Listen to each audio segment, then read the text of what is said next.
Hello, magandang gabi sa inyong lahat. So, meron tayong re-reaction ngayon. Ito ay pinasa sa atin ni Sir. Ano ba name ni Sir? Wait lang, tingnan ko lang yung name ni Sir. Si Sir Patrick Concepcion. So, may pinasa siyang video na gusto niya ipa-debunk sarili niyang video to, men. Ang video na pinasa niya sa akin, tinanong ko anong history. Sabi ko, video mo ba to? Anong meron? Sabi niya, wala naman daw history. Dumaan kami ng friend ko dyan sa bypass road. Need namin kunan yung daan kasi papakita namin sa office na hindi pwede sa amin yung Innova na company car kasi mahina ang ilaw. May tumawid na naka-red dyan. Hindi namin nakita pero nakita daw sa dashcam. No, tinanong ko, dashcam ba yon or cellphone? Kasi napansin ko yung pagkakakuha ng video ay patayo, 'di ba? Kaya cellphone yung pinangkuha. Ang sabi niya naman sa akin, siguro nagkamali lang na dashcam ang tawag niya, cellphone naman pala daw. Nasabi niya lang dashcam siguro dahil nasa sasakyan nga, 'di ba? Minor mistake lang naman 'yon. Ngayon, ang gusto ko dito sa video ni Sir, 'di ba? Usually mga kababayan ko, pagka ang video ay imbento, usually ganito pag imbento ang video, magvi-video yung mamimeke ng walang explanation. Yung out of nowhere, nag-video na lang siya. 'Di ba? Panoorin niyo yung I don't know kung KMJS ba 'yon or isa sa documentaries ng GMA7. Yung KMJS yata yung merong umangkas dun sa nakamotor.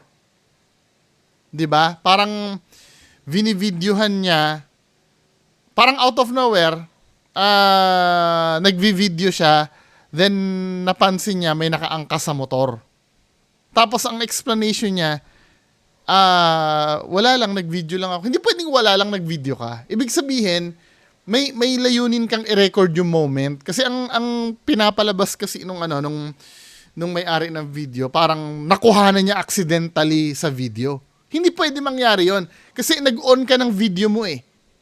Pwera na lang, halimbawa, may purpose ka, katulad nito ni Kuya. Ano ba ang main purpose ni Kuya kung bakit siya nag-video? Ang main purpose niya, ang sabi niya sa akin, dumaan sila ng bypass road kasi need kunin yung daan. Ipapakita namin sa office na hindi pwede sa amin yung Innova na company car kasi mahina ang ilaw. So may primary purpose siya kung bakit siya nag-video. Para ipakita sa company nila na hindi pwede yung Innova kasi mababa nga daw ang ilaw. 'Di ba? Para maipakita, oy, ibang sasakyan na ibigay niyo sa amin. Yun ang main purpose. 'Di ba? Yan ang wala dun sa mga namimeke ng video. Kadalasan, yan yung wala sa mga namimeke ng video. Sinasabi nila na aksidente nakunan, pero ano ba yung original mong kinukunan bago mo nakunan yung multo na yan? Hindi naman nila maipaliwanag. So doon pa lang, debunk na fake na agad yung video. Set up na agad yon. For me, 'di ba? Pero hindi ko naman sinasabi na porkit may explanation ka na sa ginagawa mo ay totoo na yung video mo. With all due respect dito sa nagpasa sa akin, nagiging fair lang ako. Pero tingnan natin yung video, mga kababayan ko. Kung yung ba talagang video na pinasa sa atin ay may kababalaghan. So ito yung video, nasa sasakyan. Ayan, ito yung bypass road na kailangan talaga namin na maliwanag dito. Di ba nakadaan dito si Sir Arnold? Sir? Hindi pa, sir. Hindi ba? Kaya wala. Parang ganyan na kasi yung ilaw nung yung Innova nung nakaraan di ba sir? Yung high beam niya. Yes, sir. Pero kapag ito, High beam kailangan na talaga yan. natin maliwanag kasi kita na natin ganyan Yeah. Yan din ang complaint ko sa PCX eh. Kasi yung motor ko PCX. Ang baba din ng ilaw nun. Kahit high beam mo na, parang walang pinagkaiba sa low beam.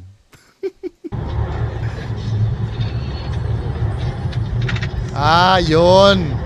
So parang may tumawid nga naman na ano doon na naka-red.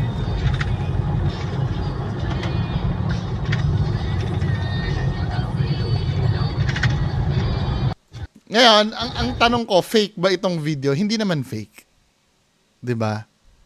Hindi naman fake. Para sa akin hindi naman siya fake. Wala namang edit na nangyari. Ngayon, sinet up ba nila yung video? Ang tanong, yun ang magical question eh. Sinet up ba nila yung video? Para sa akin, hindi naman. 'Di ba? Hindi naman ito katulad ni Donsky. O nga pala, wait lang, maisingit ko. 'Di ba na itapik ko si Donsky kagabi, yung tungkol dun sa parang ganito din ang senaryo no? Yung nagmo-motor siya, biglang mga matatalino talaga yung nanonood sa akin. Alam nyo, valid yung criticism nyo doon sa video na yan. Wait lang iset aside muna natin itong video na to. Gusto ko lang i-share yung kagabi, yung kay Donsky. Gusto ko yung mga comment nyo, men. Ako hindi ko naisip yun eh. Patunay talaga na yung mga nanonood sa akin matatalino. No? Yan naman ang ipinagmamalaki ko dito sa dito sa channel ko. Yung mga nanonood sa akin may utak. Maalam kayo, mas buti nga kayo naisip nyo to kaysa sa akin eh. 'Di ba? So ito yung ito yung theory ko. Ito yung theory ko, no. No hard feelings na napapansin ko lang kasi. So ito yung tagal naman So ito, papakita ko na sa inyo yung yung mga comments nung video. So ito mga men lipat tayo. So ito yung video na pinost ko kagabi. So yung mga comments nito nakakatawa, no? Ano ba itong isang ko?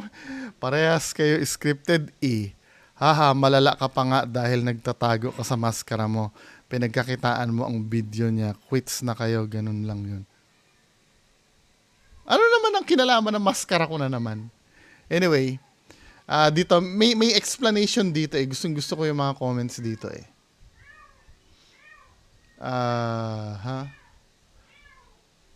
Sabi ganun dito isa, tayo na, habang tumatagal magkasosyo na ata kayo sa content nyo Ibig sabihin, then ikaw taga-debunk, siya taga-content ng fake.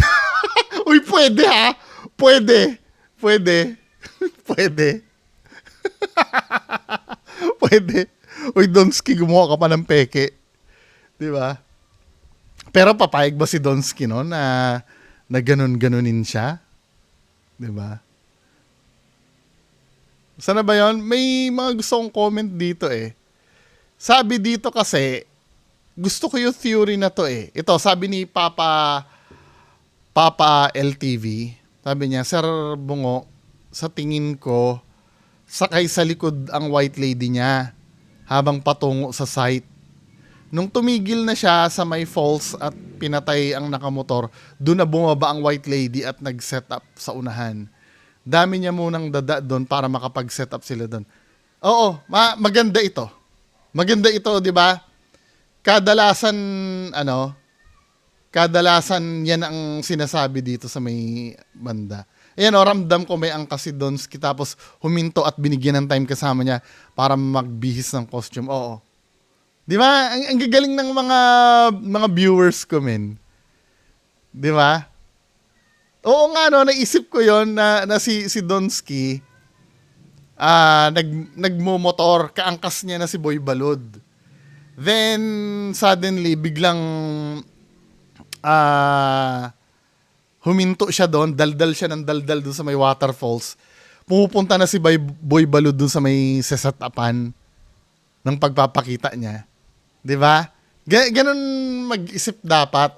Pero hindi ko naisip yun nung nire-reactan ko yun. Ang pagkakaalam ko, iniwan niya si Boy Balod kasi nakaset up na yung mind ko dun sa iwan-iwan Kasi nga, may history na yan si Sir Donsky, iniiwan niya talaga yung mga niya, yung mga kasamahan niya doon. Kasi naikwento na ni Johan once yan eh, na iniwan sila doon hanggang sa bumalik siya. Anyway, balik tayo dito sa video na to, no? Mga men. Tingnan natin ha. Dito sa video na to, kung makikita nyo, ito, piplay ko uli, ano? Sa akin, hindi naman to edited eh. Hindi naman ito set up. Totoo yung video. Kaya lang, ang nakita kong problem dito, ulitin natin ha.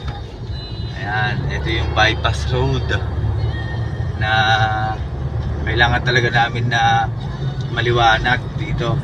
Di ba nakadaan dito si Sir Arnold? Sir? Hindi pa, sir. Ah, hindi ba? Kaya wala. Ano, parang ganyan na kasi yung ilaw nung ano eh, yung Innova nung nakaraan eh, di ba? Sir, yung high beam niya. Yes, sir. Pero kapag ito, kailangan talaga natin maliwanag kasi kita na natin ganyan eh. Yeah. May tumawid daw na naka-red yan eh, no? Ayun, no? So, i-zoom natin yun mga men, ha? I-zoom nga natin yung tumawid na naka-red. Let's zoom. Zoom.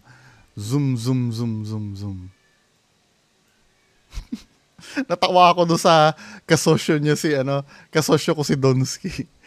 Cool na theory yun, ha? Siya yung taga-gawa ng peke. Ako yung taga-debunk.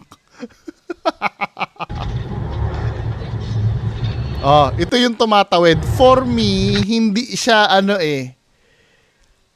hindi naman siya nilalang or hindi siya red lady or kahit anong multo. Or kahit tao, hindi siya tao. Ito ay parang, ang pagkakaintindi ko dito, ito ay bahay. Bahay to o shed or tindahan na meron lang siyang lona na nakaganon. Lona or tarp. Kung ano man to. Pero most probably, lona ito. 'Di ba? Lona. Ito yung tindahan. Hindi naman siya gumagalaw eh. 'Di ba? Ulitin natin mga men ha. Hindi siya gumagalaw. Kasi from the very beginning, nandun na siya. Nakikita mo na siya. Mukha lang siyang gumagalaw dahil doon sa movement ng sasakyan, tapos paliko pa yung daan. So habang umaandar yan, akala mo tumatawid siya, pero yung pagliko niyang ganon, hindi na siya tinamaan ng ilaw. Pero feeling ko na to, kasi doon sa unang-una pa lang nandun na siya eh. Hindi naman siya nawawala doon eh. Sa anggulo na lang siya, ayan medyo naaninaga na nga siya dito eh. Oh. Habang umaandar yan, 'di ba? Nababago yung angle ng camera at natatamaan siya ng ilaw. Feeling ko para lang siyang tarpaulin na nakasampay na ganun. Then, tamo yung daan, paliko pa eh. So, habang lumiliko siya, may feeling ka rin na talagang parang tumatawid. Hanggang sa nawala na siya sa frame. Hindi siya for me, hindi siya multo. Hindi naman siya pineke, Hindi naman siya pero hindi siya paranormal for me. Ayun part ng tindahan yan eh. Lona yan na parang nakaalampay na ganun eh. 'Di ba? Ano sa tingin niyo mga kababayan ko?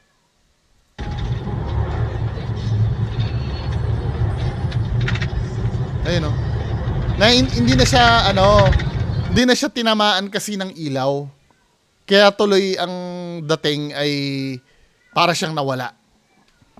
'Di ba? Kasi palaki rin siya ng palaki habang lumalapit yung kotse. Palaki siya ng palaki. Ay, lumampas na ba? Sorry. Oh, from malayo, palaki rin siya ng palaki. Hindi siya multo. Tarpaulin yun na nakaganon or lona. Alam niyo yun, di ba kadalasan sa tindahan ginagawang parang bubong sa harap yun para hindi maaraw lona eh. Tapos parang naka-alampay na lang yun doon. Para siyang nakaganon lang. Or baka nga hindi lona yan eh. Something yan. Baka mamaya signage yan na nakasandal lang dyan. Diba? Pero bet ko lona to eh. Lona to na... Anyway, mga kababayan ko. Ano sa tingin nyo, John? Convinced ba kayo na yun ay red lady? Hindi naman tinatanong din lang naman. Wag natin i-bash yung yung may video, tinatanong niya rin lang naman sa akin, pinapadebunk niya rin sa akin. Kung fake yung video, hindi siya fake. Hindi naman siya set up. 'Di ba? Napagkamalan lang yung yung Red Lady. So, okay na tayo? So, yun lang po muna. Maraming salamat. Bye-bye.